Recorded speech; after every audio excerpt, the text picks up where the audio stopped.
Oke, jumpa lagi kita dengan Cak Ompong. Bagaimana Bapak Ibu sekalian serta para sobat Sebulane? Tentu semua dalam keadaan sehat. Oke, hari ini kita membahas masih seputar Anies. Memang Anies ini menarik untuk dibahas, ya. Perihal apa? Nah, hasil diskusi pengamat politik yang ada di warung kopi. Nah, itu kita membahas mengenai safari politik seorang Anies Baswedan. Ya, ketika Pak Anies berakhir masa jabatannya sebagai Gubernur DKI Jakarta dan dicapreskan oleh Partai Nasdem sebagai calon presiden, nah itu selanjutnya tugas Anies adalah melakukan safari politik. Tentu ada tujuannya.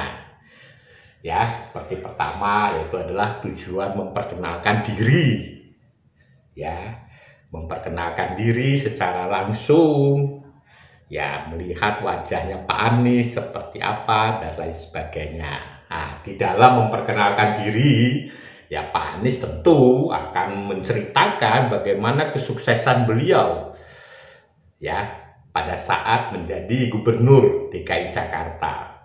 Terlepas itu adalah dibungkus dengan kebohongan dan pembodohan, nah itu urusan lain. Yang kedua, yang menjadi sorotan pengamat politik di warung kopi itu adalah mengenai fasilitas. Nah, seperti kita ketahui, Pak Anies ini berkunjung ke Sumatera, ke Papua, ke Sulawesi Selatan, ya, ke NTB dan lain sebagainya. Tentu ini bukan biaya murah, ya, bukan biaya murah. Nah, seperti kita ketahui beliau menggunakan jet pribadi, ya, private jet, pesawat pribadi. Nah, tentu biaya itu bukan biaya yang murah. Itu dari sisi pesawat pribadinya. Nah, belum lagi dari sisi akomodasi dan transportasi di lokasi. Ini juga bukan berbiaya murah, mahal itu semuanya. Nah, yang ketiga, menggerakkan massa. Nah, ini menggerakkan massa ini kan tidak murah juga. Paling tidak ya kalau di lokasi mungkin nyewa bus, nyewa truk dan lain sebagainya. Jadi sangat bohong sekali kalau safari politik Anies Baswedan itu tidak berbiaya. Biayanya sungguh sangat luar biasa besar.